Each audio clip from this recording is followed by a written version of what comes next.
രാത്രി മകളെ യാത്രയാക്കി വീട്ടിലേക്ക് മടങ്ങുകയായിരുന്ന ദമ്പതികൾ സഞ്ചരിച്ചിരുന്ന കാർ നിയന്ത്രണം വിട്ട് വൈദ്യുതി പോസ്റ്റിലിടിച്ചു. അപകടമുണ്ടായത് എടയൂർ ആൽപ്പറ്റപ്പടിയിൽ. അർദ്ധരാത്രിയുണ്ടായ അപകടത്തിൽ യാത്രക്കാർ പരിക്കേൽക്കാതെ രക്ഷപ്പെട്ടു.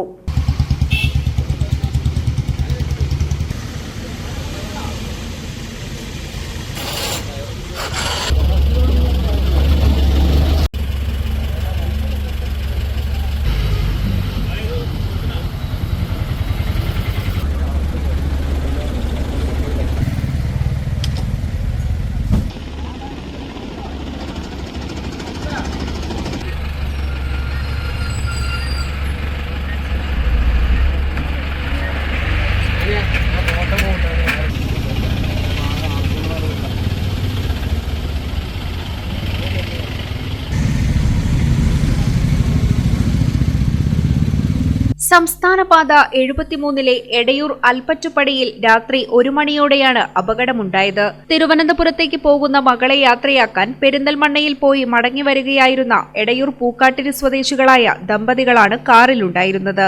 കാർ നിയന്ത്രണം വിട്ട് റോഡരികിലെ നടപ്പാതയിൽ ഇടിച്ച ശേഷം സമീപത്തെ വൈദ്യുതി പോസ്റ്റിൽ ഇടിക്കുകയായിരുന്നു. പോസ്റ്റ് മറിഞ്ഞെങ്കിലും വാഹനത്തിൽ തട്ടിയില്ല. വൈദ്യുതി കമ്പി പൊട്ടിവീണതിനെ തുടർന്ന് തീപ്പൊരികൾ തെറിച്ചത് ആശങ്ക സൃഷ്ടിച്ചു. ഉടൻ കാർ യാത്രികരും നാട്ടുകാരും KSEB ഉദ്യോഗസ്ഥരെ അറിയിച്ച് വൈദ്യുതി വിച്ഛേദിക്കുകയായിരുന്നു. ഡ്രൈവർ ഉറങ്ങിയതിനാലാണ് അപകടമുണ്ടായതെന്ന് പറയപ്പെടുന്നു.